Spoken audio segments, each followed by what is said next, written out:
guys doing? So I see y'all are rolling in. I have Facebook land over here. Even though y'all are directly in front of me, I have Facebook land over here directly to the right hand side of me, and I have Instagram land over here to the left hand side of me. I'm gonna let some more people continue to roll in. Come on through, come on through, come on through. I am crazy excited that you guys are here. Hey Kay, how you doing? I don't know how to pronounce your name. I don't know if it stands for Golden, so I'm gonna just say, hey Golden, how are you doing? And then hey everybody over here on the Facebook land with me as well. You guys, we are going to be having a great time tonight. I got my water on deck, so I'm going exactly straight to the gym once I get off of here with all of you guys, and then I'm gonna come home and I'm going to crash. It's been a long, beautiful day. But you guys, 2021 is what, 2 days away? Today is the 29th. And with 2021 coming aboard and it's approaching fast, the one thing that we don't want to do as traders is we do not want to be left behind as traders, right? So I am here to help you guys create a trading plan for 2021 so you don't feel left behind. But if this is your first time with me, let me know where are you from, because I want to get to know you. I want to get to know who you are, and I want you to get to know me. And I'll be introducing myself a little bit later in this live, but I'm just letting some people come through, right, as I am broadcasting. Now, if you've been here with me before, welcome back. I truly appreciate you guys spending this next hour with me. It's gonna be a really good fun night. So here's what we're gonna be doing, you guys. I'm gonna run on through what we're gonna be doing. Number one, we're creating a trading plan, obviously, right? Number two, I want you guys to have a prosperous and profitable trading year. Some of you guys have been trading. Maybe you already had a profitable trading year this year. And if so, kudos to you. I'm glad this year has been profitable for you if you've had a profitable trading year. And if not, this is the time to start prepping and planning so 2021 can be profitable for you. But in order for that to do so, you have to have a trading plan. That is one of the things that I see is missing from a lot of traders' repertoire, right? So you need something written and set in stone. And here's the best part, you guys. If you start prepping now, you don't have to get ready once 2021 approaches. And that is why I am here, okay? Also too, as you guys are prepping, here's what this is going to cause you to do. Two things. Number one, having a trading plan is going to require you to have a mindset shift. Okay, you guys will see why I'm saying this as we go along. You're going to be shifting from an I don't know person to I know what I'm doing person, because everything that we're doing tonight is going to be based on you, set on you. You're going to be playing by your own rules, by your own game. And it's important that you start thinking like that now. Another thing it's going to cause you to do is to change your circle.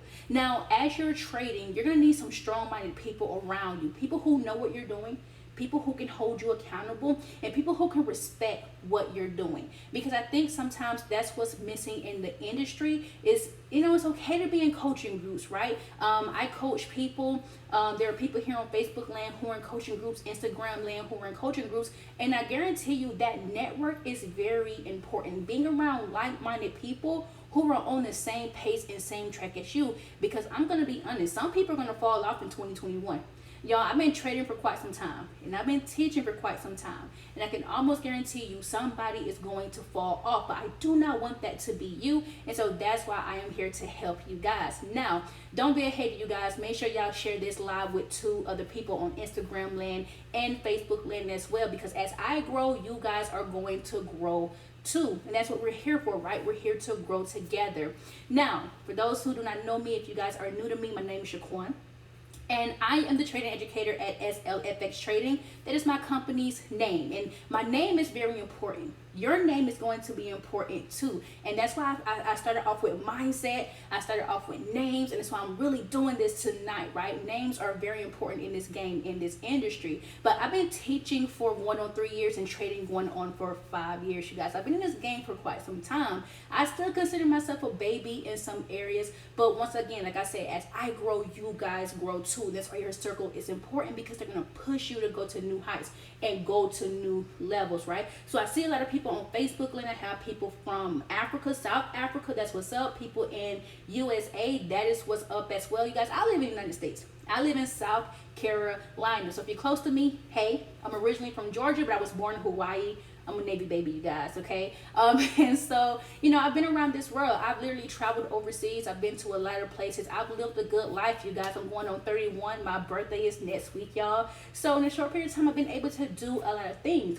But the one thing that I'm really proud of is Forex. You guys, Forex has allowed me to contribute to my household bills and thrills is what I'm gonna start saying. And I'm very proud of that. So since year 2, I've been able to make money so that I can help contribute to our lifestyle. My husband works a very great 9 to 5, and I've always told him I wanted to have something that can help me contribute, help me make me feel like I'm doing something for my family as well. What's up, God's kids? What's up, brother? And you know, Forex has allowed me to do that. And also what also helped me, you guys, if you're wondering what makes me, you know, experience in this game, y'all, I worked in banks doing this, right? I was a teller in Germany, but not just a teller, you guys. We dealt with foreign currencies, right? We dealt with transactions in foreign currency. We had to exchange foreign currencies across the counter.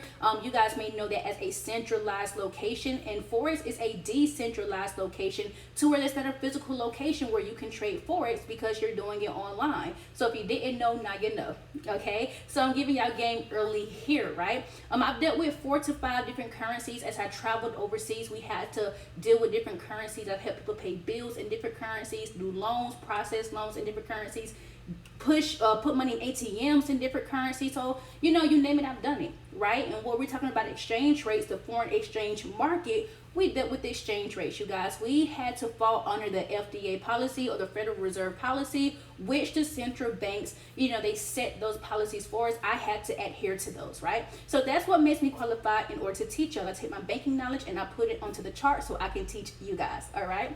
And then you guys, not only that, I am now also an official independent contractor to a well-known trading company, and I am so excited to that. Paper has been signed, ink has been signed, it's been dried. I'm very excited to announce that and have that under my company's belt now. All right, so if you want to know what makes me established, y'all, that makes me established, okay? And this year alone, y'all, 2020 has once again been very lucrative. Y'all, I've been able to host 40 to 41, last one this year, this week, 40 to 41 private sessions where I've helped 40 to 41 people in private client sessions via 3-week sessions, 6-week sessions, 8-week sessions, where I've hosted private clientele. Like, that's a big thing, right? Having a private clientele to where I've helped people create trading plans. I've helped people learn how to read the market in such a short amount of time. And I'm happy to say that 3 of those people have began trading at prop firms, which is a proprietary firm where they use other people's monies to trade. I've helped several of them become profitable this year alone. And you guys, I created a coaching group in this year where I am helping dozens of traders become independent traders who can analyze their own price charts, execute their own trades with proper entries and exits, and properly analyze their own losses and control their emotions, you guys. And I really do think like that is such a beautiful thing. Like, the talent that I believe God has gifted me with allows me to help you guys like this for free. I love it, right? That's one of the things that a lot of people complain about is people helping them. And you guys, I give my time lucratively to give out free knowledge every single week via Instagram, via YouTube, and then via Facebook, you guys. So this is very awesome, right? And also on top of that, you guys, going into 2021, people who learn under me, I am now going to be teaching them how to be Forex coaches, you guys. And this is something that is personal to me. I'm gonna tell you guys why. I see a lot of people promote MLM companies, right? IML, Tradera, which just got shut down. What's another one? I don't know if Epic Trading is one. It's like a lot of MLM companies, right? But one of the things that I see is that a lot of traders get into these companies and it's great for marketing, but at the same time, a lot of people market but don't know how to trade. And a lot of these same people are the ones who come to me to personally and privately coach them. But I ask about the team. Well, how's your team doing, right? Well, they're stuck too because they're looking for me, but I don't know how to trade is what I hear a lot. So I said, you know what? Why not put it upon myself to teach people how to coach other people? That way, when they do bring on people, they do bring on a clientele, they'll already be steps ahead. Because it's one thing to market, It's another thing to trade for yourself, but it's a whole new arena when you're actually coaching people. So I'm going to be bringing that along too. And there's nothing wrong with an MLM company if that's what you so decide to do. Get your money how you live, you guys. But once again, you have to know what all that entails. Okay, so I just want to stop people from hurting and really start showing people the psychology behind how you teach. So that's what I'm going to be doing this year as well. So for my Instagram fam, if you want to be one of those people who I train with, then I invite you to join the Swing Trading Society, because those are the members who I am going to be helping do that and help them bring on an additional stream of income. Okay, so it's not MLM on my side, but it's more so for if that's what they choose to do with another company. Okay, swing traders who are in the Swing Trading Society, if you are a member, tomorrow we are going to be working on our own trading plans in confluence with the TMP process that I teach in the coaching group. We're going to dig into hedging, we're going to dig into correlations, and when to add multiple entries. You guys here on Facebook land and Instagram land, I'm not going to teach it here because that goes into a whole new arena, but if you are in the society, then you will be getting access to that. Now, with that being said, you guys, if you want to join, make sure Instagram land, you guys click the link in my bio. I think it's the 5th button down. You guys can join the Swing Trading Society. Okay, now you guys, housekeeping rules. This is a free class. I want you guys to take plenty of notes. I see you're from San Antonio, Texas. I see you, okay? I want y'all to take plenty of notes, okay? So if you have the workbook, and this is the workbook that we're going to be working out of today. For those who purchased the workbook, if you need a workbook, once again, Instagram land, click the link in my bio. The first 5 people have already received their $10 discount, okay? But if you want to purchase it, you can purchase it for $12.99. It's just a $3 increase, but purchase it for that price tonight before midnight, because it will be increasing to $19.99. So if you have the workbooks, you guys can be following along with me. Also too, you guys, if y'all haven't been with me, I do everything in organized ways, organized notes. I'm a very organized, structured teacher. So this is why you have to have paper and pencil. If you miss something, say something, okay? Now, I believe in the community of teaching, which means I believe in the community of taking notes, which means as I am teaching, I don't want to have to stop and look at every single question. Trust me, you guys, I will be answering questions as we go along. But if you miss something, my people who are taking notes, can you guys please jot down what the answer was to the person's question? That way too, if I need to go back, if you already answered it, kudos, good job, I appreciate you. All right, and then also too, you guys, last but not least, I have a TradingView account. Okay, I do everything from TradingView. Next year in 2021, I do plan to stream more on TradingView. So if you are on TradingView, make sure you follow your girl. My TradingView handle is at Chanel17, SHENELL17, SHENELL17, Chanel17. Okay, so make sure you guys follow your girl there. Now let's go ahead and get into content. What is a trading plan for my people who have the workbook? Right now we're going to start on page 4. We're going to start on this page right here. Okay, what is a trading plan? You guys, a trading plan is like a business plan. I don't know how many, sweet lady D, I appreciate you so much. Thank you for that. I don't know how many of you have ever written out a business plan, but if you write out a business plan, obviously you want a business, right? And when you have a business plan, obviously you're going to take it to the bank, because maybe you're looking for a loan, or you're going to take it to an investor. They're going to want to see how you're going to be growing your business.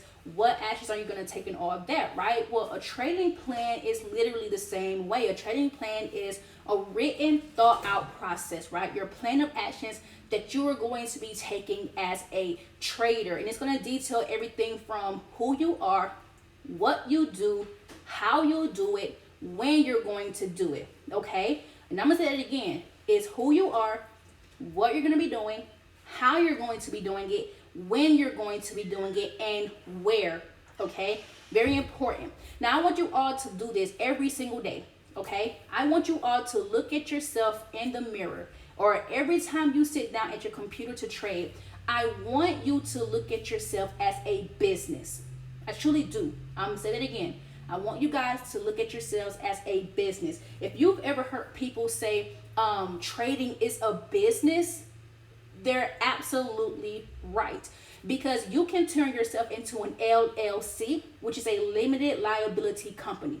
You can literally turn your name, which is why I said my name. I am Shaquan, trading educator at SLFX Trading. You can turn yourself into an LLC, which means as you are a trader, if you put your trading name in a business account name, yes, with your broker, you can trade as a business. You guys can get write-offs. Okay, you can write off your electricity, you can write off your internet. If you buy a course, you can write it off. Like, you guys, you can literally write off anything because you are a business. So I want you to start seeing yourself like that. That's number one. Start thinking about your trading name. Mine is SLFX Trading, but I'm doing business as right now Shaquan Lopez. Okay, that's my last name for y'all who don't know, Shaquan Lopez.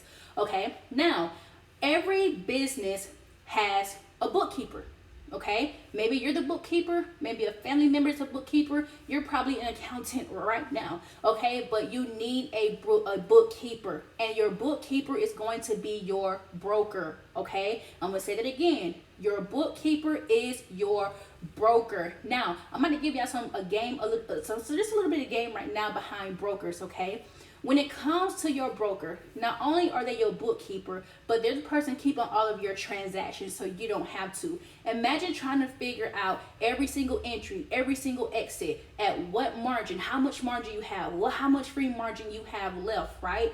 You don't have to sit there and think about those numbers because your broker is a system within itself. It's going to do it for you. So you need a really good broker, okay? So they're actually automating everything for you so you don't have to do it yourself. I saw someone in the Facebook group earlier ask about I'm not going to say all his personal business, but he just basically said, hey, do I need to go to school for this? Do I need to know how to do this? Do I need to know how to read price charts? Like, basically asking, does he need to be educated to do this? No, because we have systems that do this for us as traders or investors, okay? But if you're demo trading, I'm going to give you some game to where you don't have to have a broker to demo trade or paper trade.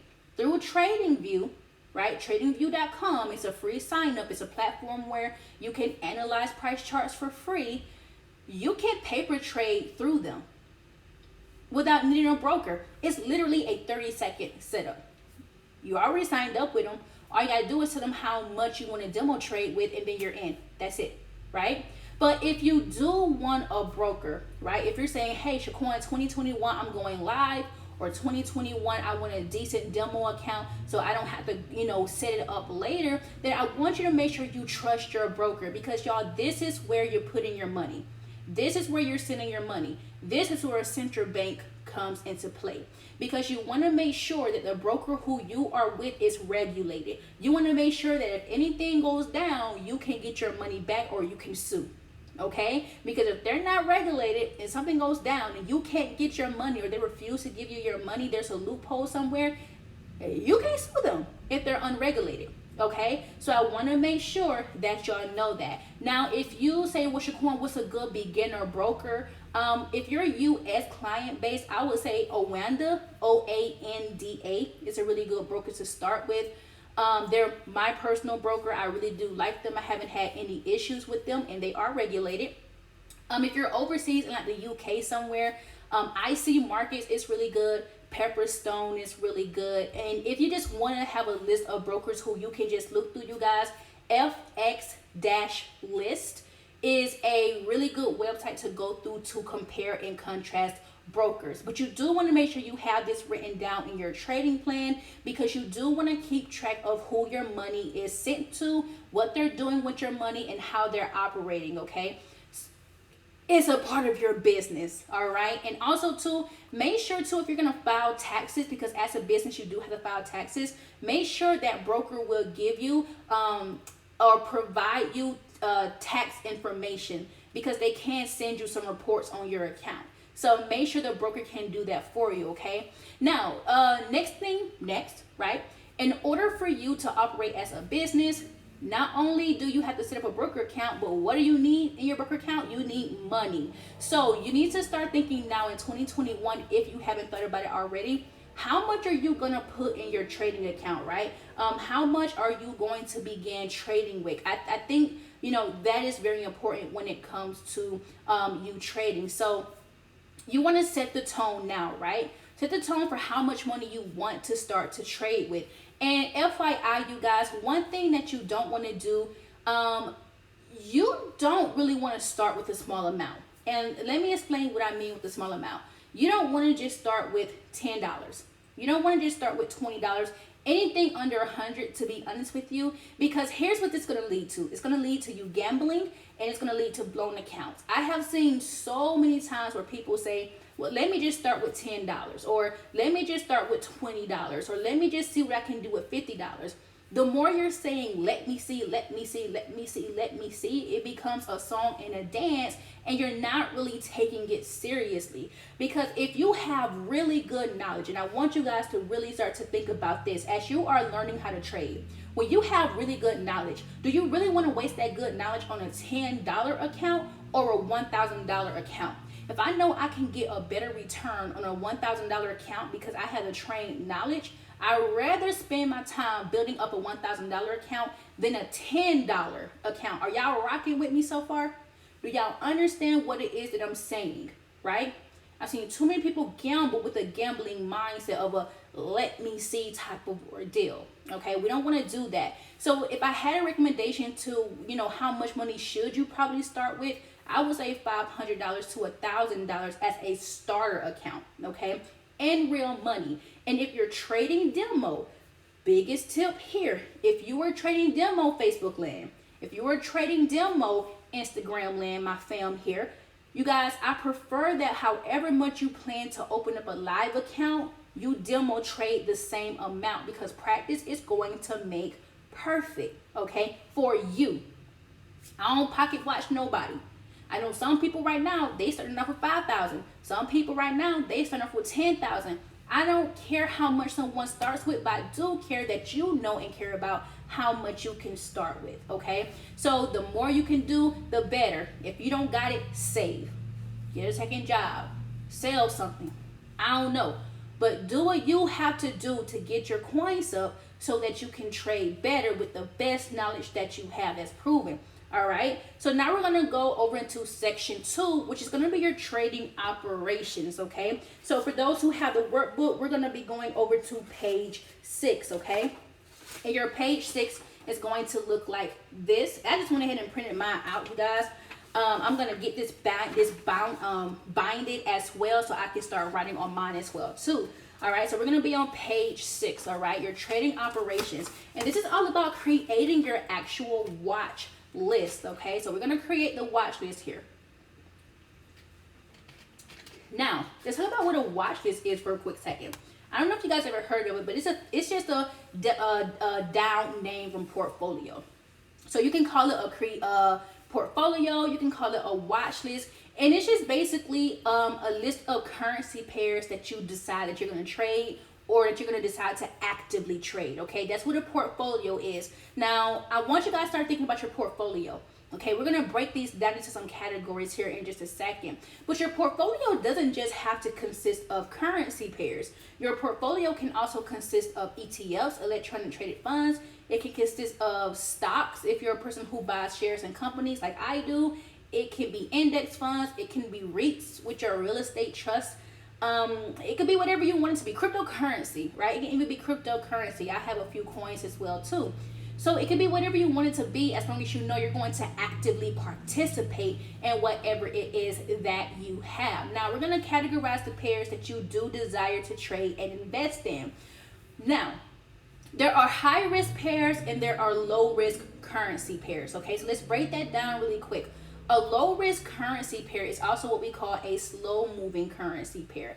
And these currency pairs can take a few days or a few weeks to move 100 pips in one single direction, right? And here's what this means. Let's say Euro USD, okay? Euro USD on average with good momentum can maybe take about 3 days to 5 days to reach 100 pips in one direction. So if I'm buying, I'm hoping it can move up 100 pips in a few days. So I know I'm gonna be holding that trade. Now, when it has really good momentum, it can probably take a day or two with really good momentum, but that's not always common. Okay, so I'm understanding that with low risk pairs, what this also means is that when you buy or sell the currency pair, the risk is low because you're going to have a lower stop loss on a slower moving currency pair, which means that when you take profit, depending on how long you're holding the trade for, it could be less than 100 pips or up to 100 pips in a single move in one direction. Okay, so that's number one there. So low risk currency pairs can be Euro USD, Euro Swiss, Australian dollar versus the New Zealand dollar, Australian dollar USD, New Zealand dollar versus the United States dollar, USD Swiss. What other ones are slow? CAD Swiss is a very slow pair as well. So those are examples of slow moving currency pairs, okay, or low risk currency pairs. So if you like those, that will go into the category that you want to trade, all right? Another set of currency pairs that you guys can look at are high risk currency pairs. And these pairs can take a day to move 100 pips, i.e.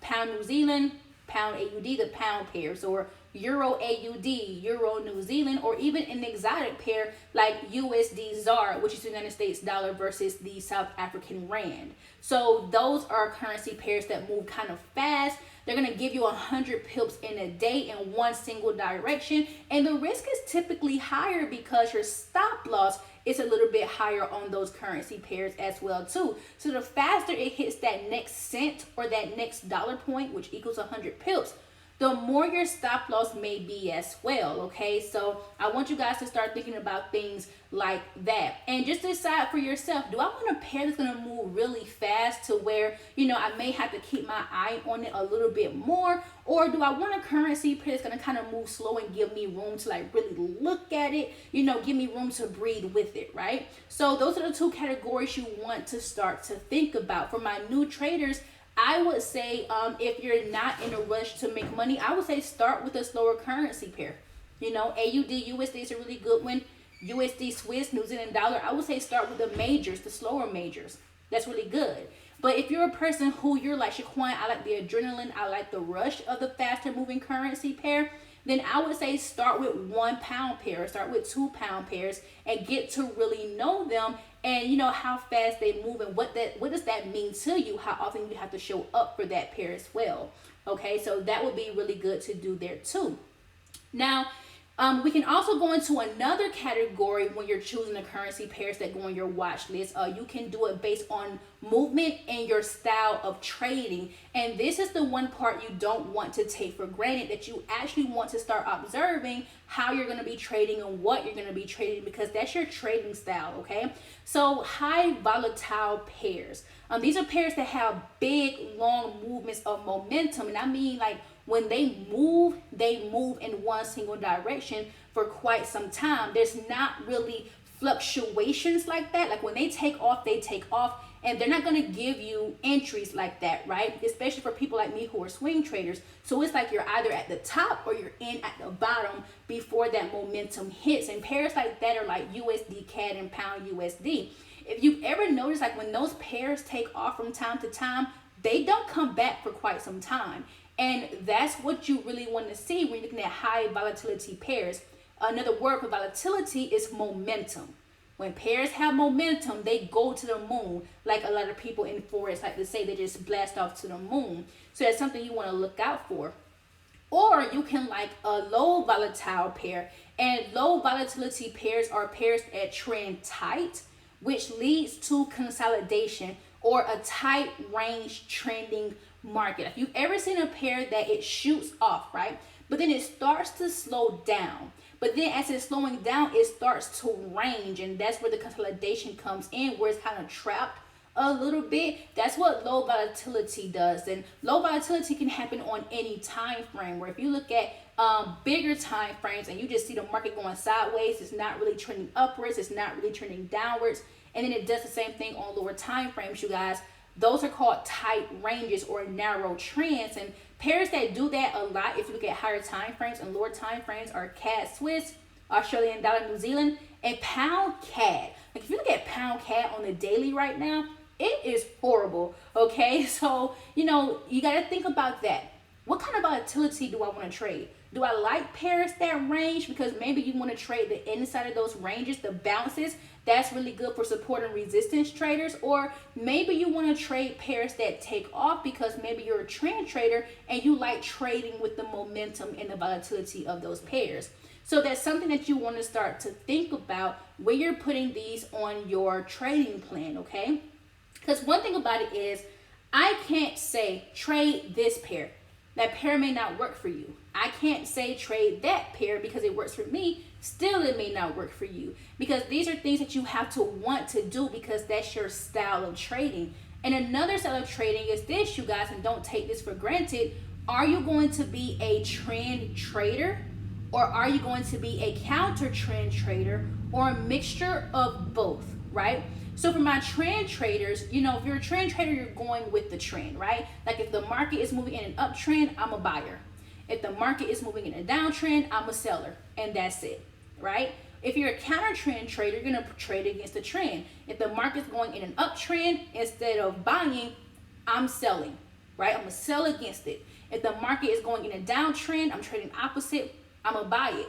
Then you like to trade against the trend. Maybe you're both, right? You're going to trade the fluctuations up and down, up and down, up and down. Or once again, you're the consolidation trader. Maybe you like the ranges. Maybe you like, chart patterns and you like trading inside those patterns. Maybe you like the horizontal boxes or something. You want to trade up and down, right? Maybe that's what you want to do. But if that's what you want to do, once again, have it written down. Like have it as a concrete rule. Let us know, business owner, right? I told you guys you're business owners. There's no boss. There's no one looking over your shoulder. Let us know what you're doing so we can hold you accountable. We can motivate you. We can encourage you, okay? That's really important. Now, what's also important is while we're talking about what you're going to be trading and what type of pairs you're going to be trading, you guys, when you're going to show up to trade it. That's really important as well, too. Like what days and what time are you going to say, hey, Shaquan, I'm sitting down right now to trade this, right? Hey, what's up, I'm trying to say your name. What's up, James? What's up, FZX? How you doing?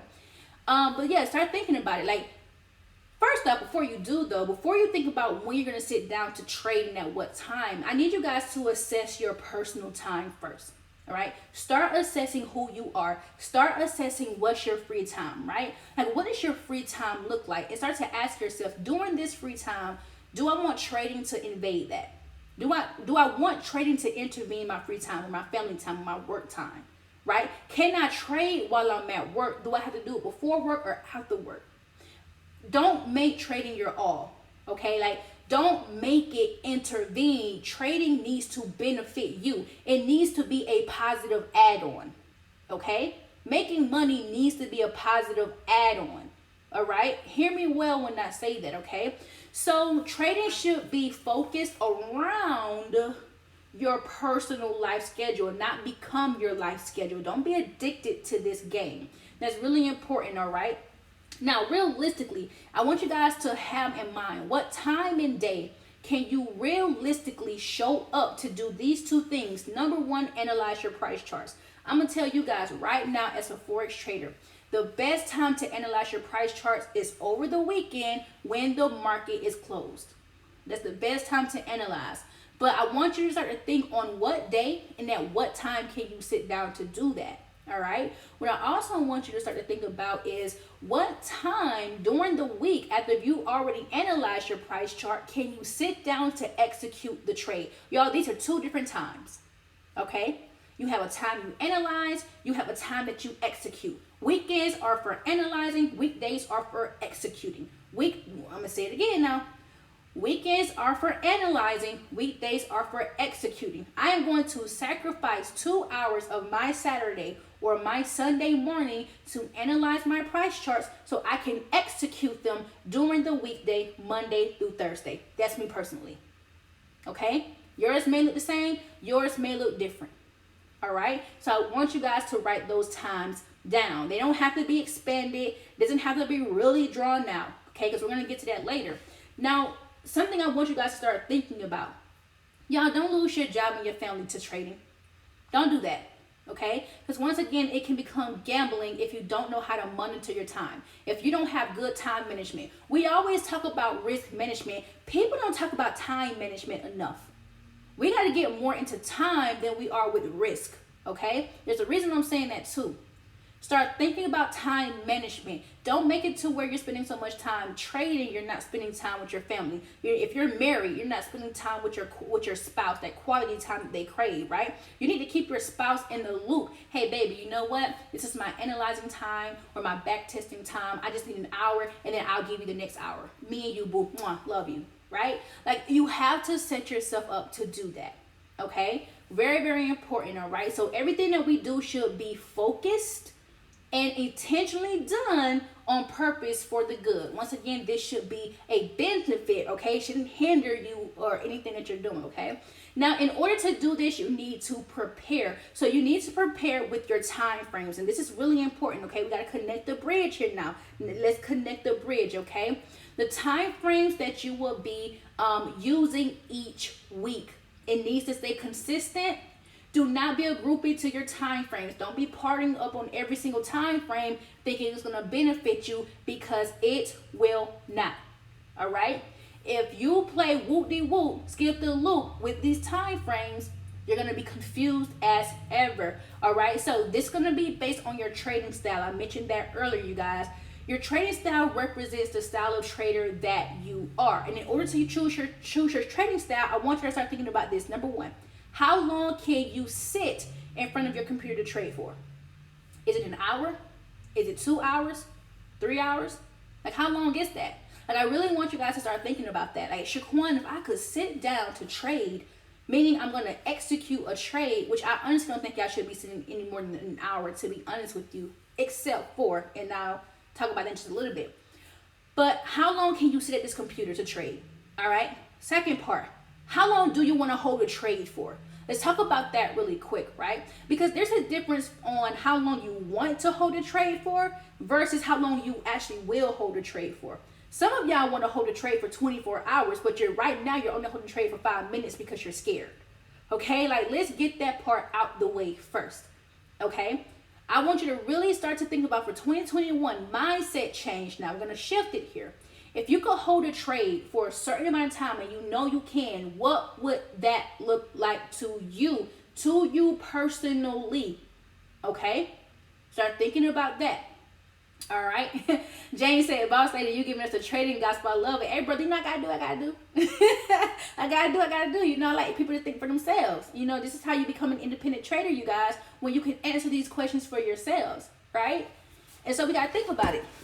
Jane's my big dog, y'all, up in Swing Trading Society. That's my big dog right there. All right? And now I want you guys to also think about this. Think about it like this too. What time frames can you see price action on for the best confirmation? I'm going to say it again. What time frames can you see price action for the best confirmation? Like, if I'm sitting at my price chart and I'm on a 5 minute and I'm overwhelmed, I should not be on the 5 minute time frame. If you're sitting on the 30-minute time frame and you're loving it, that's the time frame that's going to go in your arsenal. That should be shortcutted, okay? That should be one of your favorite time frames. If you're on the monthly time frame and you're like, oh my God, what am I doing on this time frame? Don't be on that time frame. But if you're in a weekly time frame and you're loving it, you're like, ooh, I can see. That is the time frame that needs to go in your shortcuts. You need to favorite that time frame. Do y'all see where I'm going? I hope y'all see what I'm talking about here, okay? What I like to do is teach people how to group time frames by threes.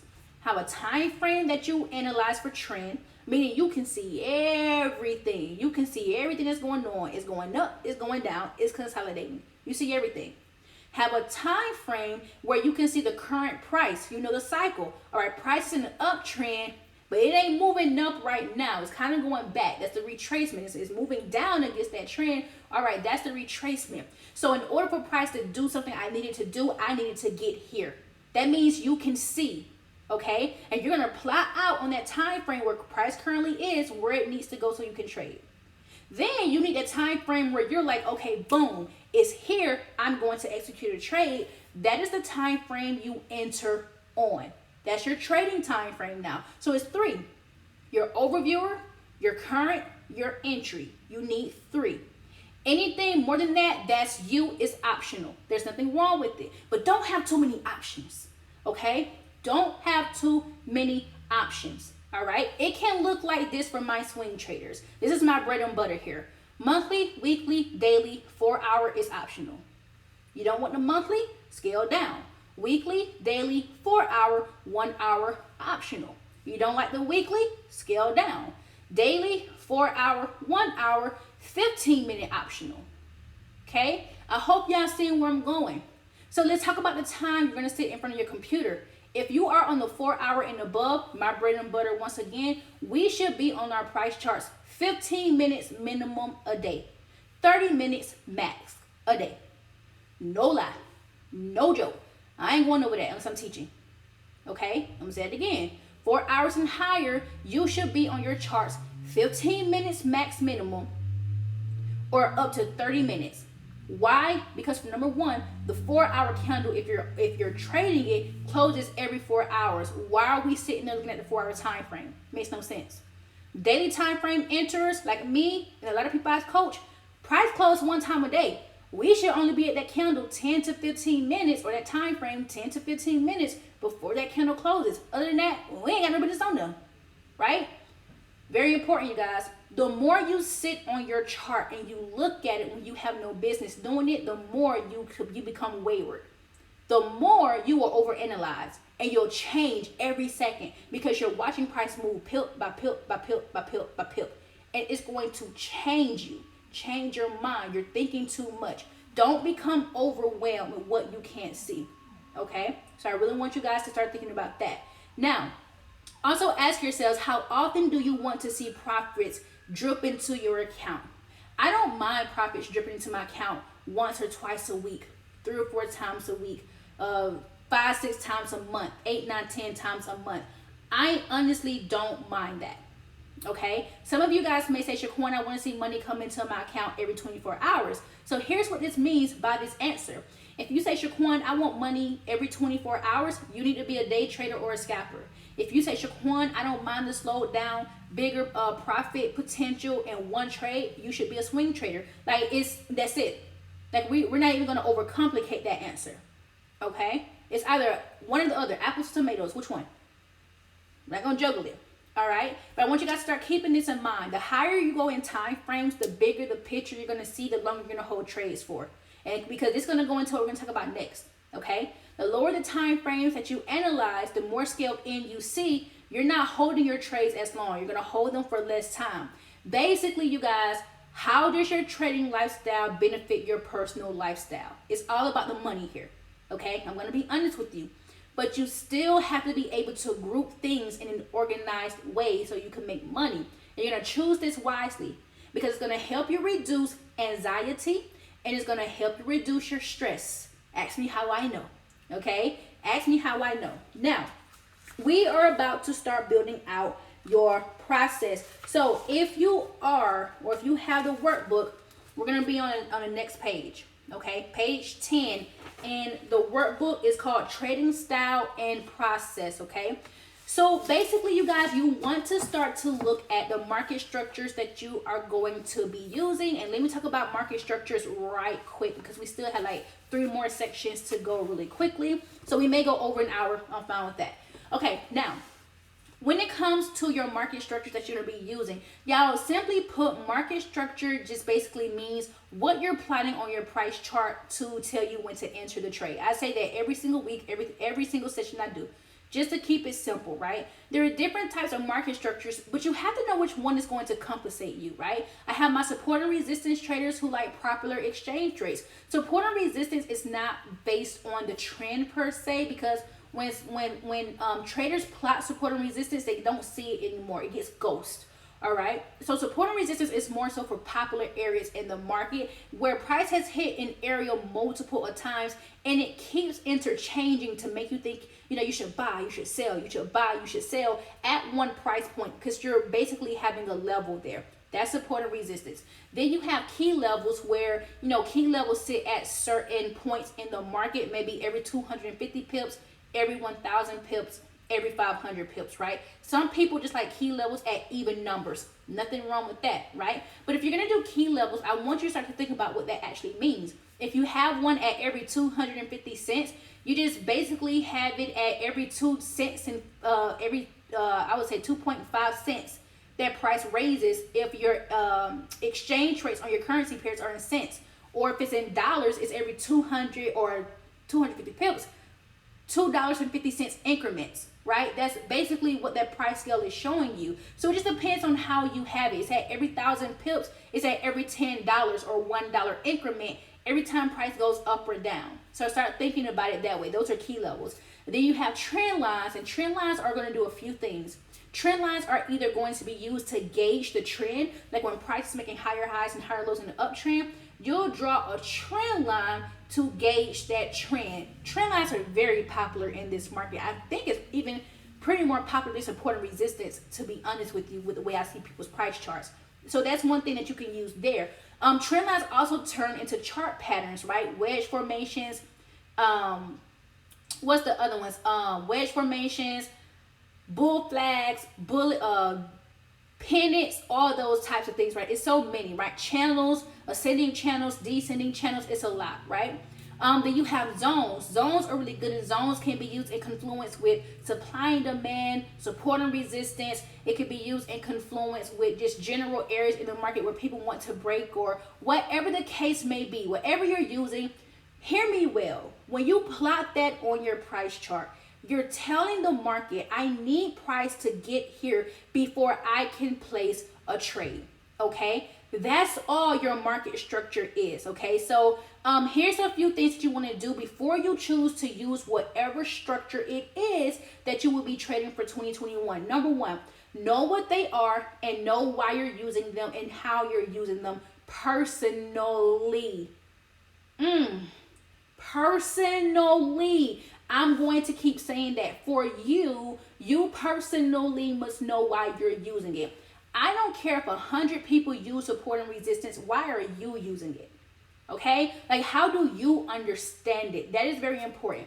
But I also want you guys to know that the more structures you trade, the more detailed you have to be with how you're going to be using them in your trading plan. Is each structure going to have the same rules? Will support and resistance get the same rules as trend lines? Will they each be plotted on the same time frames that you analyze? Like if you plot support and resistance on the daily, are you also going to put a trend line? You have to be so detailed that you know it in the back of your head what you're going to be doing. And then when are you going to be using those structures? That has to be written out as well. Oh, I got another one for y'all, because something that y'all really need to think about when you're using your trading plan. What structure has priority over the other? If price is at support and resistance, but you have a trend line like 15 pips above it, does price also need to touch the trend line? Think about it, okay? I really want you guys to start to really think about that. Who gets the priority? Who is first? Who is second? What happens if price moves past, let's say it's at resistance, and then it goes to the trend line? Like, now is it switching? Does the trend line have priority? But what happens if it breaks the trend line and the support and resistance and it keeps going higher, and now you're waiting for a retest? What does it need to retest? The support now, the resistance turns into the support and then the trend line? Or can it just touch the trend line then go up? Think about it, okay? For my people who are using multiple structures, I want you to think about that. All right, write it down, have it organized. Okay, now let's talk about why your time frames and your market structure and that distance is very important now. All right, this is why I talked about trading styles and how long you're going to be holding your trade for, how long you want to hold a trade for. Okay, the higher the time frames that you're looking at when you're plotting your market structure, the greater the distance between your structures are going to be. Okay, here's what this means. Okay, the greater the distance, the more pips you're going to gain, but the less trades you may take. I need you to understand what I'm saying here. If I'm on a daily time frame or the weekly time frame and I'm plotting a structure from here to here, that distance can be hundreds of pips. Are you going to hold from here to here or here to here? Are you going to hold that? because that's something you need to say yes or no to. All right. If you're not willing to hold and have less trades, then you need to go down in time frames and shorten that distance. Okay. The lower the time frames that you analyze and you're plotting your structures, here's what this means. The less pips you're going to gain, but the more trades you may be able to hold, but the more you now have to show up to trade. Can you do that? Are you able to do that? Is that your focus time? Are you willing to do that? Okay. Here's what I'm saying to you guys. This is how you choose how you're making money. All right. I need y'all to hear me well. This is how you're choosing how you are making money. But don't be overwhelmed with every type of market structure. When I look on Instagram to do market research for a client, or when I'm doing market research for myself, I always look at a lot of price charts. I don't care about the money. I don't care how much you make. That's the one thing I've never cared about. But I care about knowledge. But what I see is that most traders' charts looks the same, right? It's filled with trend lines. It's filled with chart patterns. It's filled with the harmonic scanner. It's filled with advanced patterns. Like, they all look the same. And it's all filled with clutter. And I look at it and I'm thinking to myself, how many people can actually read that? They can probably read that because that's their price chart. But to the new trader, how overwhelming can that be? You guys, my new traders, my baby traders, y'all, please do not overwhelm yourself in this market. It's honestly not worth it. It's not worth it, and it's not fair for you to confuse your money. Okay? Make money with 1 or 2 structures in 2021. Leave the rest behind until you can advance in 2020. Okay? Or 2022. And I'm really serious about that. If God willing, if we all make it, then do that. Okay? And then last but not least, here for this section, you guys, let's talk about indicators really quick. What indicators do, you guys, is it measures the strength of price movement. That's what indicators do. And if you're using indicators, please understand that most do lag behind what you see. When people say, oh my God, this indicator lags, all they're saying is you saw it first. You saw what price did first. So then what that means is that the indicator should be used as a last confirmation if you decide to use it. So for example, if price is already fitting your rules, it's at market structure, well then you can enter the trade. But if you're using an indicator, understand what you're using it for. Are you using it to see the weakness and the strength of the trade? Are you using it to see who has the momentum, where the buyers are, where the sellers are, the volume? Like, what are you using the indicator for? Are you using the standard settings? Are you changing the settings, and why are you changing the settings? How can it be used? What time frame will you use the settings on? And is it going to be there to help make you lucrative, to give you a better confirmation, right? It should be a last confirmation, any indicator you use, but it should not be the main focus, because here's something that some traders don't really think about. When they're using an indicator, they try to use the indicator with their entry and their exit.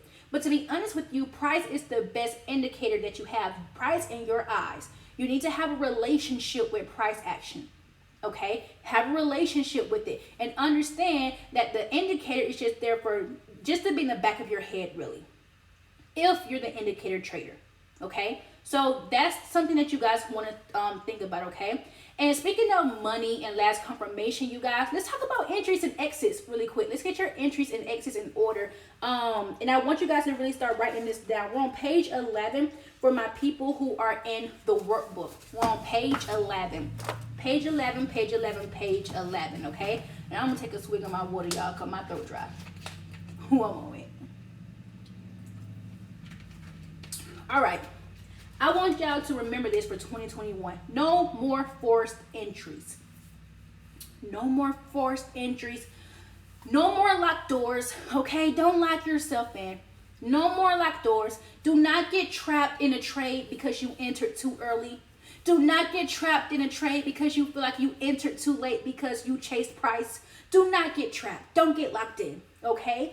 Only enter trades once price reaches your structures. Y'all play structures for a reason. Structure is based on your eyes, right? If I'm plotting something, I wanted price to get there, which means you need price to touch it, okay? If price hasn't touched what you put on there, it's not considered a reason for you to enter into a trade. As a matter of fact, we traders have something called no man's land, where price is just moving and it's not ready to be traded. I don't care if price is going up, up, up, up, up. If it's not reached an area for concern or a point that tells you said that you can enter there, don't enter. Because here's what's going to happen. It's going to pull back.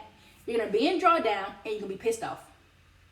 And you're going to be like, dang, I messed up. Or dang, price is going against me. Or dang, I'm in drawdown. But that won't be nobody's fault but your own. Okay? So the best confirmation you need is, number one, let price get to your market structure. And then number two, let price give you the reason to enter, which means you gotta know your candles. You gotta know price action. You have to know what the price action candles represent. And it's only four I teach every single week. If you're with me, say it with me when you know it, and know it when you say it, okay? Number one is rejection candles. We know them as hammers and inverted hammers.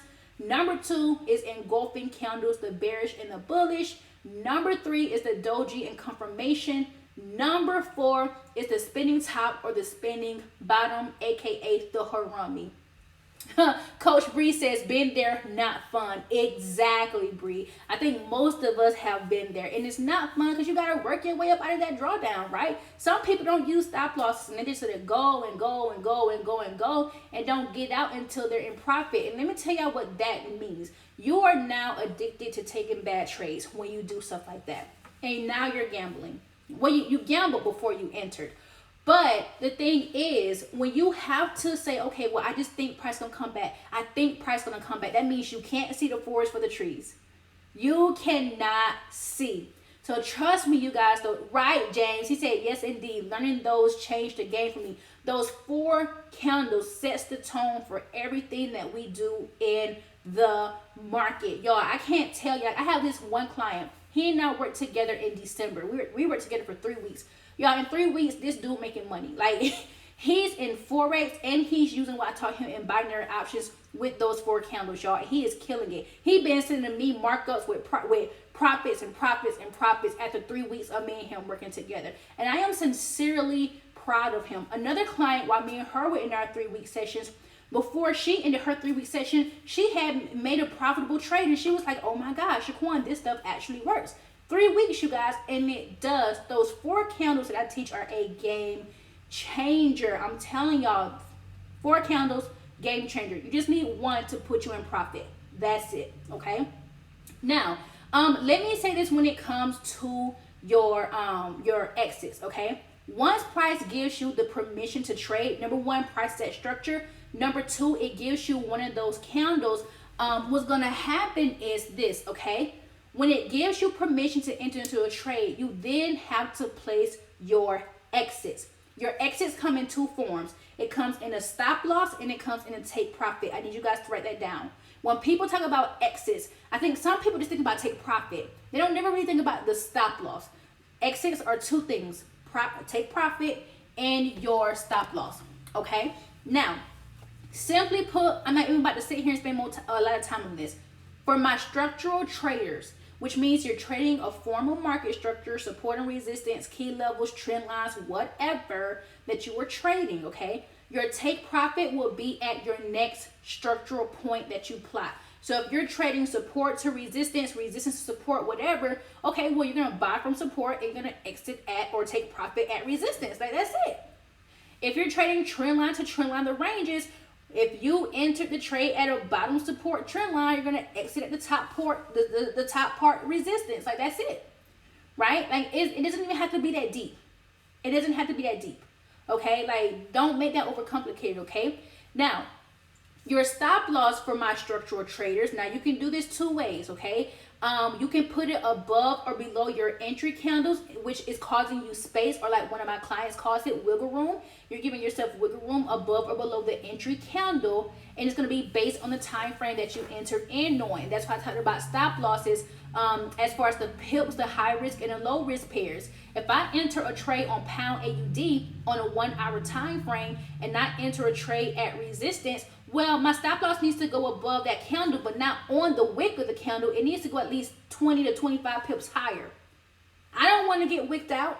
You see what I mean? So it doesn't have to be that deep, but I would say back test your numbers, okay? And then for my trend traders and Instagram, really quick, I don't know if we're gonna get kicked off of here. I don't know if Instagram extended my time here, but if they did, I'll just do another live stream. So we'll see what happens here. Facebook land, y'all cool, okay?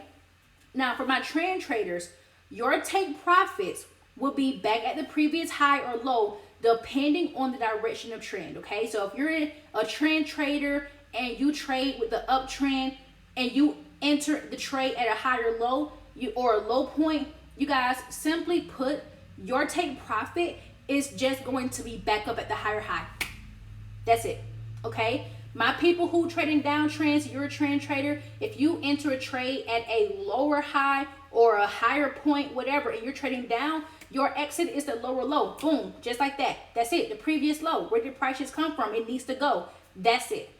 Okay? Like, we're not even going to overcomplicate that. All right?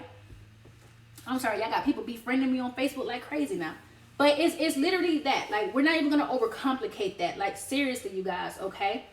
So that's that part there. Y'all, I don't know why Facebook do this to me. It just be bringing in messages I can't see. Hold on, y'all. In Facebook land, I'll get this to y'all in just a minute. We almost done. I answer y'all questions, okay? So that's that there, you guys. And let me say this too. I said this earlier. You guys, a complicated exit is going to equal complicated money. Okay? I'm going to say that again. A complicated exit, your take profit or your stop loss, is going to equal complicated money. You complicated your trade for no reason.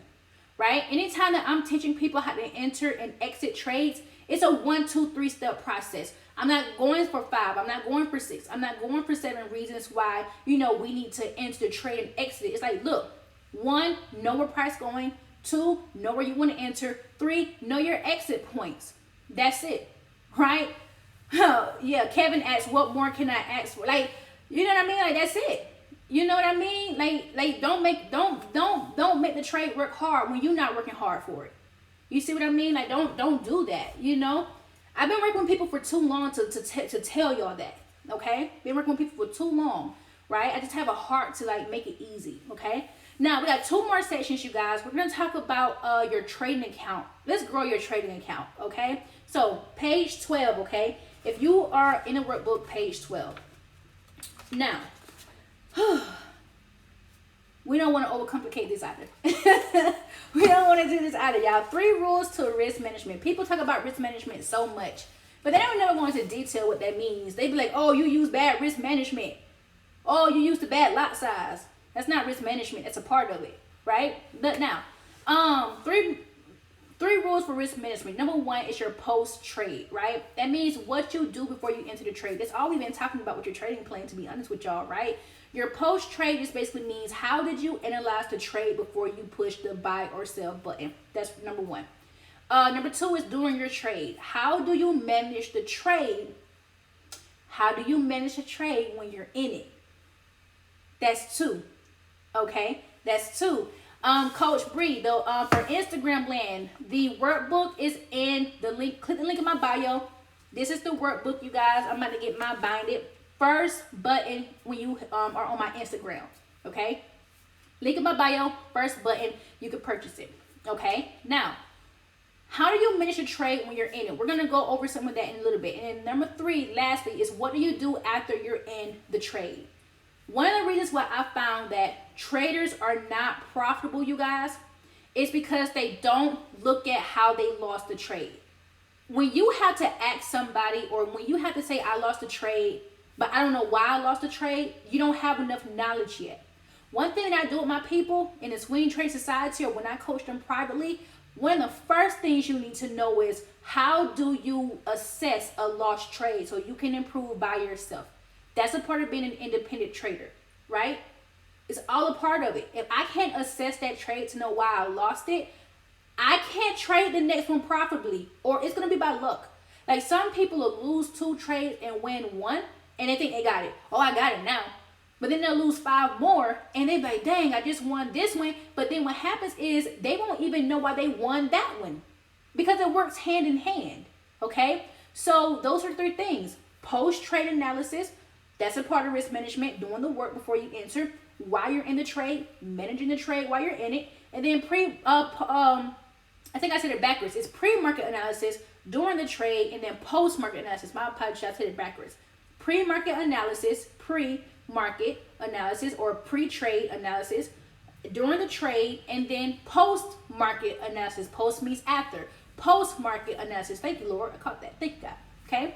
So, when it comes to you doing that, when you want to see a return, you want to see a profitable return, because that's what we're trading for, okay? There are three things that affects your return. Number one is your trading capital. That's why I led off with this session with money, okay? It's your trading capital. The second thing is your stop loss. That's why we talked about stop losses. That's why I'm talking about pips, low risk pairs, high risk pairs. Y'all, everything I do is full circle. When I'm teaching you, it goes round and round in full circles.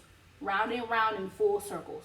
Everything always comes back to this one thing: how you're managing your position, how you're growing your money. Okay? So that's number two, your stop loss. Number three, how much are you okay with losing per trade? It can either be an amount or it could be a percentage of your account, aka we call this risk tolerance. Risk tolerance. Okay? Now, this is the formula to understanding how much you would gain per trade. All right? I want y'all to write this down. My people who've been with me for some time, y'all know this formula already. Okay?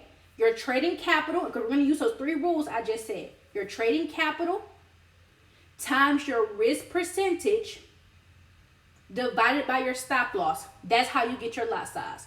I'll give you guys an example. If I have $1,000, I do not want to risk more than 3% of my trading account on the first trade. That equals $30. Okay? $1,000 times my risk percentage is 3%. That's going to equal $30. I am then going to divide the $30 by my stop loss. Let's say my stop loss is 30 pips. $30 divided by 30 pips, or 30 divided by 30, equals $1. $1. That is my lot size, or aka unit size, which is 10,000 units. Okay? Buy or sell, I'm buying or selling 10,000 units of whatever currency pair I'm trading. Okay? Same number, different terminology, the metric system. Okay? Now, that $1, your TP, that $1 times take profit in pips equals your reward. So if I am, my lot size, valuing each pip per $1, and let's say my take profit is 50 pips, $1 times 50 pips equals my reward. That's it. Okay? Like I want y'all to hear me well. That's how you calculate it. Your trading panel or your order panel, your MT4, whenever you're putting this information in, if you can see it, and that's why I love Trading View, because it allows us to see everything before we even push buy or sell, should do it for you. So that gentleman in Facebook, I hope you're here on this live, Facebook Live, I hope you're here. The gentleman who asked the question about whether he should be educated or not, I made the statement that your systems is what's going to calculate everything for you. That is how it's done if you wanted to know the formula. Your capital times your risk percentage divided by your stop loss equals your lot size. You take that same lot size and you multiply it by how many pips you're going to make when it hits take profit or your targeted profit. That's going to equal your reward. That's it. Okay? So those are the three factors that affects how much you make per trade. Now, I want you guys to keep in mind, for best practices, don't risk more than 3% of your trading account.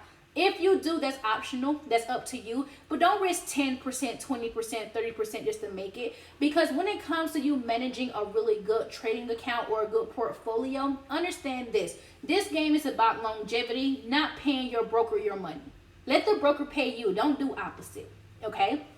Now, I want you to also keep in mind that as your trading account grows and as it compounds, your lot size will increase without you choosing the lot size yourself, okay? And what this is going to do is it's going to help you reduce over leveraging and under leveraging. So if you're a person who's asking, what lot size should I use with a $500 account?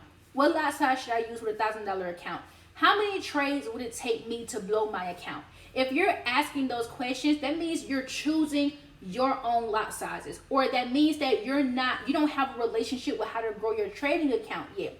But those 3 factors that I just taught you is what chooses your lot size for you, so you do not have to trade your own lot size. My people in the Swing Trading Society, y'all, I gave y'all a compound sheet. Y'all should never be choosing your own lot size, right? Hey, Kelna, what's going on? Y'all should never be choosing your own lot size. That's what the compound sheet is there for, to do the math, so you can have influence with your broker, okay? That way you can back check and fact check your broker, all right? Now, let's talk about trailing profits for a quick second and break even trades, right? As you are growing your own trading account, the one thing that you want to do is when you're in the trade, remember that's a part of risk management. When you're in the trade, you need to detail these things out. Number 1, when are you going to trail your profits? Some people say trail stops. I like to call it trail your profits, because if I'm in profit, I'm going to trail that bad boy, right? And it just basically means, when are you going to move your trade to break even, or when are you going to put some in profit, right? So I want you to start thinking about that. Now, this is something that needs to be tested before you just say you're going to do it. The one thing I teach in the Swing Trading Society is we can't move our stop losses we can't trail our profits easily, because the same area that we entered the trade, we need price to come back to actually test it before we can add a position, right? So that's why I teach my people how to have multiple trades at one time. So when you're out of the first position, if you want to trail it, at least you know where price is going to come back when it pulls back to. That's the one thing we practice every single week in the Swing Trading Society. So we kind of got a good handle on that. But if you don't have a good handle on when you need to trail your profits, I would say wait until you see that there is momentum. That's why I talked about volatility earlier. Wait until you see that the market's going to take off away from your trade, so that, once you're in really good profit, then you can move it. Because by the time it pulls back, depending on how long you're holding your trade for, maybe you're already out of the trade. So that's something that you guys want to start thinking about, okay? And then you also want to start to think about, when are you going to start adding positions to your existing trades? Now, for best practices, I would say if the market is trending, I would say maybe wait for a pullback and then wait for it to move again in your intended direction, right? Before you actually add another position. That way you don't suffer drawdown on more than one trade, okay? So here's how this can look. I'm entering a trade at, let's say, 70 cents on AUD USD, right? The market already went up 100 pips, but I want to add another position. In order to add another position, I kind of need price to pull back, which means when price pulls back, I'm losing some of my profits from my first trade. But mindset shift, we talked about mindset shift earlier. Mindset shift says I'm okay with seeing price pull back. I'm okay with seeing me lose some of my profits, because if price pulls back a certain area or direction, market structure once again, I can add another position, and then when it takes off in my intended direction towards my take profit, I'm in 2 positions and I don't suffer a lot of drawdown. I hope that makes sense. If that doesn't make sense for my new traders, it will soon, okay? Especially if you train with me. It will make sense, because I show you how that happens every single week in the market, all right? One other thing that you guys want to do that most people don't really talk about is when you make withdrawals and what you're going to do with your withdrawals. You guys, as you are trading, you don't want to just hoard your money. You don't want to just make money and keep it in your trading account, right? Like, you want to kind of have a plan for your money. One of my plans for my money is when I make a certain amount, I withdraw a certain portion. So when I'm withdrawing that certain portion, and this is for you guys too, before you withdraw, have a plan for that money. How much are you going to leave in your trading account as an added balance? Like, if I start my trading account in 2021 with $10,000, and let's say I make $1,000 on my first trade, well, I may withdraw $800 and keep an extra $200 in my trading account. So that way my account is now at $10,200, but I'm able to have a higher risk tolerance now, or I can use more unit sizes when I buy or sell my currencies, and that 3% of my account is going to count towards the $10,200 versus the $10,000. Okay, so that's something you want to start to think about. And the $800 can go towards bills, it can go towards groceries, it can go towards the stock market, because I want to leverage my money and push more money in another market too that's going to make me more market besides the Forex market. I hope y'all see what I'm saying. So start to think about what you're going to do. Are you going to pay a bill? Are you going to save it? Are you going to invest it? Pay for vacation? Pay down debt? And for my people working the 9-to-5 life, I want you to think about it like this too. And it's going to be like really important for real. When you're working a 9-to-5, because I hear people say, well, Shaquan, how can I leave my full-time job like you? Well, I didn't leave my full-time job on my terms. So, that's the one thing I always tell people. I got sick and had to leave my job. So that's a difference, okay? The second part today is if you want to leave your job full-time, understand you need to start buying back your time from your job. So that's what I'm talking about, trading accounts. You can't leave your job trading $10 and think you're going to keep being successful over time with that. No, you got to really plan this stuff out. So if I'm going to leave my job, right, well, I need to start paying bills with my money from Forex versus my paycheck. So now I need to start trying to cover, a lot of what I'm doing from my Forex profits, right? So start with a bill or start paying down debt so you don't have to use that money from your paycheck, right? Like start buying back your time little by little. And what you're going to notice is the more money you make in Forex, the more you're growing your account, the more you're withdrawing. You're going to be like, dang, now more of my paycheck money is being pocketed. Right? Now I got more money from my paycheck. And then what's going to happen is you're going to be like, dang, one day you're going to look up and say, I'm making more money than what my job is giving me. Oh, dang, now I got this much in the bank. I don't have as much debt as I used to. Oh, dang, now Forex is providing my lifestyle and my paycheck is now becoming pocket change. Mindset shift once again, right? This is what having a trading plan would do for you when you got it all written. Right? So if I went to somebody and say, hey, here's what I'm doing and how I'm doing it, this is also how I plan on getting out of debt. This is also how I plan on buying my time back from work. This is also how I plan on paying my bills, right? So you're doing things little by little by little. Have it written down. Last section, last but not least, every trading plan has to be back tested, all right? A lot of times when someone comes to me, and we're in a discovery call, right? A free discovery call. One of the questions that I ask is, are you back testing? I'm going to be honest with you. A lot of people say no. The majority of people say no. That's an issue, right? Or if I'm in a session with somebody, like maybe a group session doing something, hey, do y'all back test? No, we don't. Okay, cool. But guess what? I'm going to back test with you, right? I'm going to back test with you, right? So that's the part there that you have to start doing. And as you guys are back testing, as you guys are looking at your trading plans, before some of y'all go live, what I want you guys to do is I want you guys to back test this trading plan that you have written up before you actually trade it. Here's what back testing is for you guys who do not know what back testing is, okay? Back testing is just going back in the market to study or to analyze what you have written down. If what I have written down doesn't work for today, it ain't gonna work for the past. Imagine if you traded your information 2 years ago. Would it have worked 2 years ago? Would it have worked a year ago? Because if it did, it should work today. If it doesn't work today, then there's something going on that you need to go test it in the past for. Okay? So I want you guys to understand that and remember that too. Because what you're also going to be back testing is you're back testing your strengths and you're back testing your weaknesses. Okay? You're back testing your strengths and you are back testing your weaknesses. And when you do start trading, whether you're demo trading or whether you're live trading, I want you to understand this. These two key concepts. You trade your strengths. Wherever you are good at, you're going to trade it. That's why I talked about structures. Choose one or two. If you're good at trend lines, trade trend lines. If you suck at support and resistance, stop trading it. If you're good at harmonic scanners or chart patterns, what do you call it? Advanced patterns, bat, Gartley, cipher, crab, butterfly, whatever, trade those, right?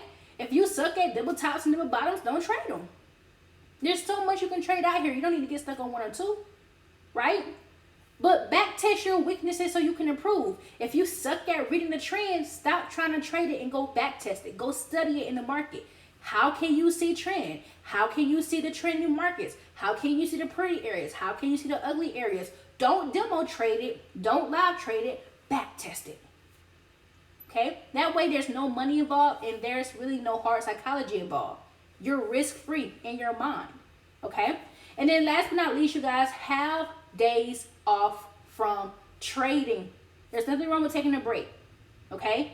Have days off from trading. Do not overwhelm yourself. The market's still going to be here. And if you ever feel stuck, seek help, okay? I'm telling you guys this from personal experience. If you need help, seek it. One thing I can't stand, and I see this is becoming more and more in Forex, where we get more scams. As we're getting more scams, people are so willing to trust people with fake results. They don't trust paying for true help, okay? Well, why are you charging? Why are you doing this? Why are you doing that?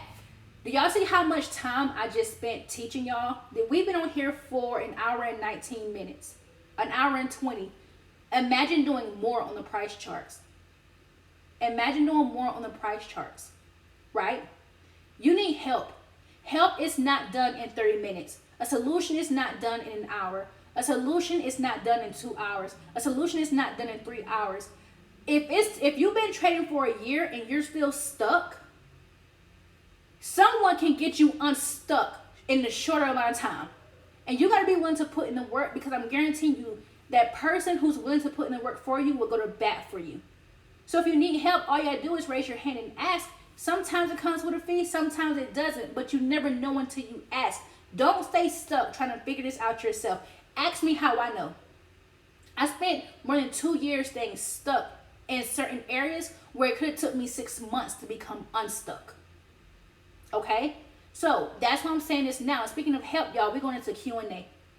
All right? So if I helped you, if you feel like you just created or got help creating or even beginning to create a good trading plan, give me number one. If you feel like you have just got the best time of your life in this last hour, you guys, where you've gotten, help that you need, you guys, give me a number one. Okay? And if you need to continue with help this week, if you need continued help, y'all, someone to personally guide you every single week, y'all, I invite you to join the Swing Trading Society, right? Instagram fam, the link is in my bio, okay? It is a paid membership, but imagine if I helped you here, imagine what we do there. Imagine what we do there, y'all. Tomorrow, we're working on our trading plans. This time tomorrow, though, with my Swing Trading Society, we actually have to be on price charts, because I have to show my crew examples, right? And also with my crew, you guys, I'm teaching them to become coaches, just like I told you guys earlier. I want people to take my seat. What I do, I want other people to do, right? I feel like once you get knowledge, you should not hold it in. No, we grow. As I grow, they grow, right? And so that's something that we're going to be doing. Also, too, some people are shy. If you feel like you're shy, you guys, and you say, Shaquan, can you help walk me through this personally? I know you got a group. I don't feel comfortable with a group yet. I feel like I need to know more. You guys, in Instagram land, click the link, or even in Facebook land, y'all click the link in my bio to get a free 15-minute call with me. You can talk to me for 15 to 20 minutes for free. Okay, we'll sort out how we can work together. I'll provide you an offer, and I'm going to let you decide if you want to work with me personally. Okay, if you want to work with me personally, link is in my bio. Facebook, y'all DM me and just say I want to work with you. I'll show you how you can get over there to the discovery call as well too. All right, now workbook once again, Instagram land at SLFX trading. Nope, sorry, old link. That's an old one. I don't have that page no more. At the Shaquan Lopez. At the Shaquan Lopez. At this for people who need to come from Facebook to Instagram. At the Shaquan Lopez. It's just my name, y'all. That's it. At the Shaquan Lopez. Y'all can purchase the workbook from there, okay? And there, you guys, I have weekly, daily, quarterly trade trackers. Y'all can get, y'all, it's only like 33 pages here. It's not even long, you guys, but obviously, as you guys can see, there's I'll show you guys here. There's questions in there. There's so many questions in here. I show you guys how to kind of build out an avatar. You'll be able to write your avatar out here. I talk to you guys through processes.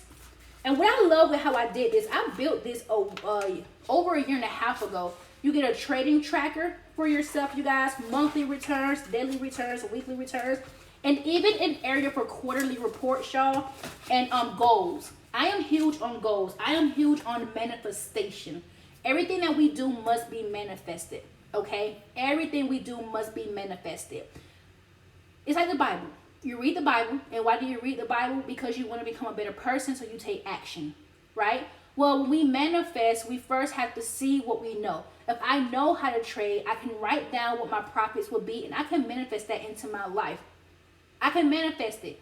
You guys, everything is about manifestation, and that's all I ever want my people to do is manifest better for themselves, okay? So, with that being said, you guys, trading isn't just about money. It's a lifestyle, and it's not about me. It's about you, and it needs to benefit you. So let's get into the questions. I see some questions over here on Facebook land, Instagram land. If y'all have questions for me, make sure y'all write them down right now below so I can answer them. I'll spend another 10 minutes on here because I do have to go to the gym still, y'all. Thank you, James. I appreciate it.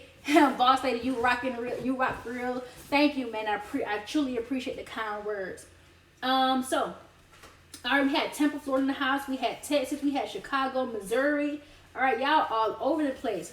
Amira asked for a trading plan recap. You guys, I will leave this replay up on Facebook and Instagram land, and I'll be putting it on YouTube as well. My YouTube name is SLFX Trading, y'all. All right. We had Dallas in the house. Tim asked, where can he get the book? You can go to my Instagram land or Instagram page at SLFX Trading to get the book. Link in the bio. Miss Kim, same for you. Everything's on my Instagram or my website, slfxtrading.com. slfxtrading.com. Mo said back test with me. Miss Kim says I need help. You guys, seriously, if y'all want to work with me personally or in the group, y'all, slfxtrading.com. Seriously. So, any questions, you guys? I'm opening up the floor. Let me talk to y'all about questions really quick. I don't know if Facebook just has a lag, but it's slow. If y'all have questions, this is the time to ask right now. Okay, because we're going into 2021, as we all know. If you're shy, I get it. If you feel like you don't know enough, this is why you need to ask the questions. I'm a person who is not above reproach. I'm a person who will answer your questions. But if you ask the right questions that will benefit you, I can give you the right answer so you can take the right action.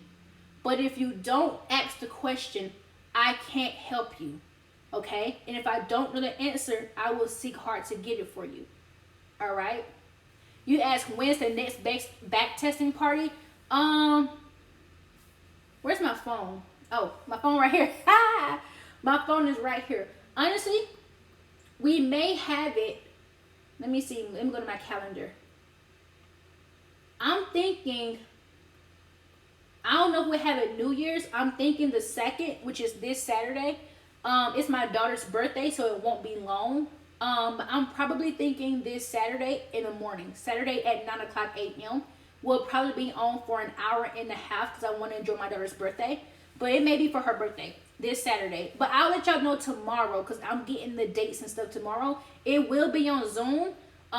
It'll either be on Zoom or I'll either try to stream it for the first time on TradingView so I can see how that goes. So that's when it'll be on. Trading 3 times a week for 30 minutes is day trading. No, that's not. If you're saying that you're trading 3 times a week on a 30-minute time frame and you're not holding a trade for more than 24 hours, that's day trading.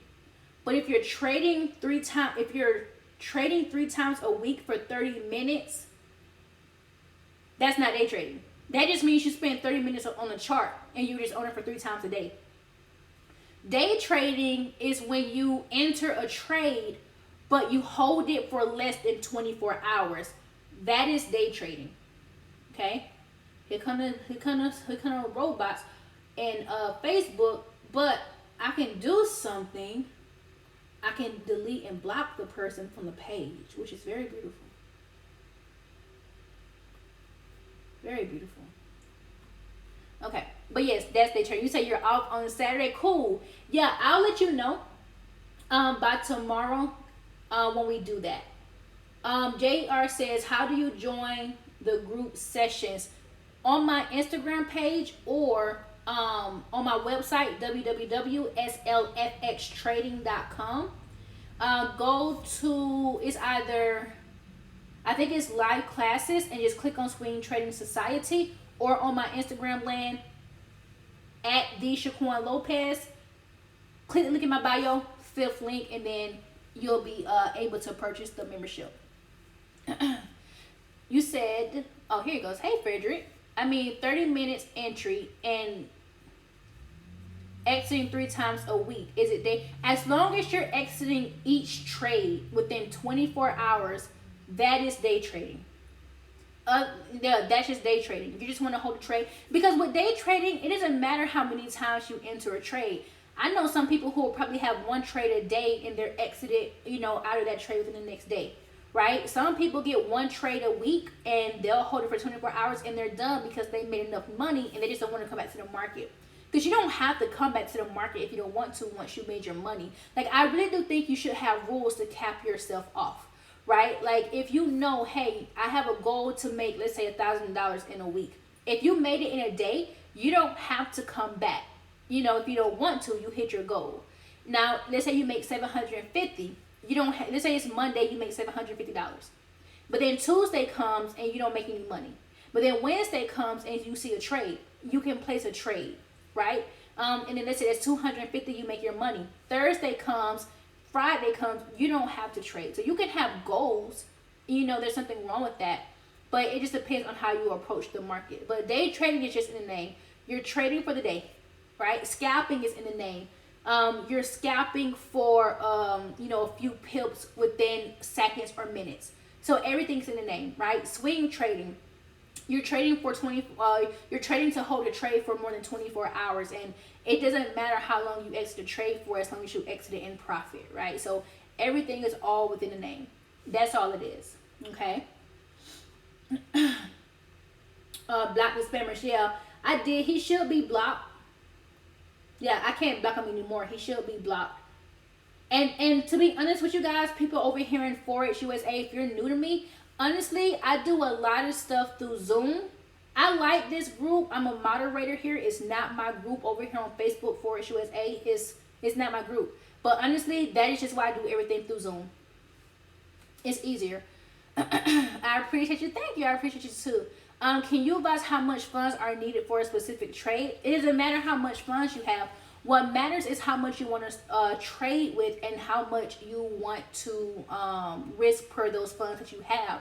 Like, I wouldn't get caught up in how much I can start trading with. Like, honestly, as long as you're not gambling the amount, to be honest. Like, if I say, hey, I'm going to start my trading account with $1,000. Okay, start with $1,000. Just understand how much you want to risk per trade, because it's going to be different. As you grow your account, each trade is going to have a different amount that you can risk because of your risk tolerance, right? If I keep risking 3% per trade and my account keeps growing as I'm risking 3% per trade, the percentage never changes. The only thing that's changing is my trade balance. And then the only other thing that's changing is the unit or the lot size. But that changes by itself, though. You see what I mean? So that's honestly about it. But I don't really tell people how much I can trade with. You may be able to trade with $100,000. I would never know, unless you tell me that. But I don't think there's a certain amount that one should trade with, as long as it's not below $500 if they can't afford it, And if you can't, save up to it. But for a beginner amount, $500 to $1,000. Now, I do put stipulations on that, though. I tell a lot of people to separate business from personal. If you have a personal account, right, and you have a business account, I would not cross the two. Meaning, anything personal I need, bills, food, shelter, whatever. Business wise and trading, I know I'm risking that money, but I also know I can lose that money. But if I lose that money, it should not make me touch my personal money, right? I hope that makes sense. So if I lose $500 in my business money, I need to make sure I have another $500 on deck that I can use for business as well. If I don't have $500 that I can keep risking, I don't need to be trading. Not at that moment, right? You don't want to go poor trading, right? You don't want to go poor. You don't want to gamble. I know a lot of people who done got divorces because of that. Okay, so That's really important as well when it comes into the market. J Styles Fit says, YouTube helped me so much. I can't wait for the private. I'm excited for us for next week. I am so excited for our private sessions to begin next week. I would suggest people to watch your YouTube videos. They are so informal. Thank God for you and your knowledge. Thank you. I appreciate it. I'm so ready to start our private session, y'all. He's a new client of mine. I'm so excited. What is my YouTube name? My YouTube name is SLFX Trading. SLFX space trading. SLFX space trading. It's basically my initials. SL, Shaquan Lopez, FX, and then trading. I'm so excited for that too. Any more questions, you guys? I'll answer 1 to 2 more questions if we have them. If not, I'm about to get ready to go to the gym. Ooh, it's late. I was supposed to be going 30 minutes ago, y'all. But it's going to be a really good workout session, though. I got to lose weight. Got to lose weight. Is it difficult to evaluate how many lots to buy? Can you teach how many lots according to the funds? I teach it to every client. I teach it to all my sessions. It's not hard. Those 3 things, those 3 factors that I named in this throughout this earlier, the 3 things that the three factors, hold on y'all. The 3 factors that tells you what your reward is gonna be: your trading capital, your which is how much you trade with and how much your account grows, your stop loss, and your risk tolerance. That's what it is. I teach that by week 3, week 4. With my students, with my private clients, and then with my students, we just talk about it as we go. It's not hard, to be honest with you. You don't even need to know math. Your system should do that for you. Your trading panel should do that for you. That's why I tell people to use TradingView as well when they're back testing or when they are demo trading, because TradingView shows you everything. It shows you how much you have because you set the parameters. It shows you, it lets you tell it how much you want to risk percentage-wise and amount size. It shows you how much you'll make per trade. It'll show you how much you'll lose per trade. All right, Kay, I'll see you tomorrow, sweetie. It'll tell you all of that, right? So you don't have to second guess it, okay? You don't have to second guess it. But it's not hard. It's not. But like I said, I think I have a video about that on my YouTube. I'm not sure if I do. But if I don't, I mean, I just teach my clients that. Gold is high risk, correct? I wouldn't say that gold is high risk because I wouldn't even say gold is high risk. I think gold moves per dollar depending on how close you look at it. And then per $10 when you're spread out over time, it moves per $10. So every 1,000 pips. I don't even think gold moves fast. To be honest with you, I think gold consolidates a lot. Like gold will get trapped because of the safe haven, how safe haven it is for investors. I think gold is an investor's pair that Forex traders like to trade. Well, it's a metal, safe haven metal that Forex traders like to trade. But I wouldn't say it's high risk. I think it's just like any other faster moving currency pair. Because of how long it takes to get to the next $10 area or the next 1,000 pip area, it moves fairly well. But it just depends on how much you want to risk, on it. That's what I would say. It just depends on that. All right, Facebook land, you guys are quiet. I'm hoping y'all good, because silence to me can sometimes mean a very good thing. All right, you guys, one more question, and then your girl is out of here. One more question. And something that I'm doing next year, you guys, because I've done a lot of teaching this year on Instagram and Facebook, and even through my Zooms, I'm going to start doing live calls where I let you guys call in and I answer y'all's questions. I think that'll help out a lot more because I do a lot of teaching and I love doing teaching and I'll keep doing teaching, but I think it works out better when I can help people personally when they ask questions. Because if you got a question, I know someone else has the same question. But some people just probably won't want to ask it until they hear somebody else ask it. And they get the help better that way. So, yeah. So, one more question and then we're going to go. If no more questions, you're going to the gym.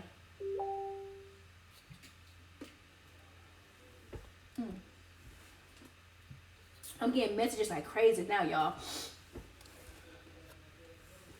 And I'm going to answer them tomorrow. All right, you guys. I think we good. No more questions. So with that being said, you guys, thank y'all for joining me. Tomorrow, I will let you guys know if I am going to be doing a party, back testing party for the new year, where we're actually going to analyze our pairs for the year ahead. I love doing stuff like that. So I'll show you guys how I analyze my charts for the year ahead, and then I'll show you guys how I analyze my charts to take my first trades for the year. Okay, it's not hard to do. Once again, with your trading plan, you just got to know what you're doing, and you have to know what you are looking for. So my people on Facebook land, make sure you guys are following me, because that's where I post most of my stuff on Instagram and on YouTube. And then my people here on Instagram land too, make sure you guys stay tuned with me as well. I love you guys. I pray you guys all have a great, safe year. Happy New Year's to everybody, and I will talk to you all later. You guys be blessed.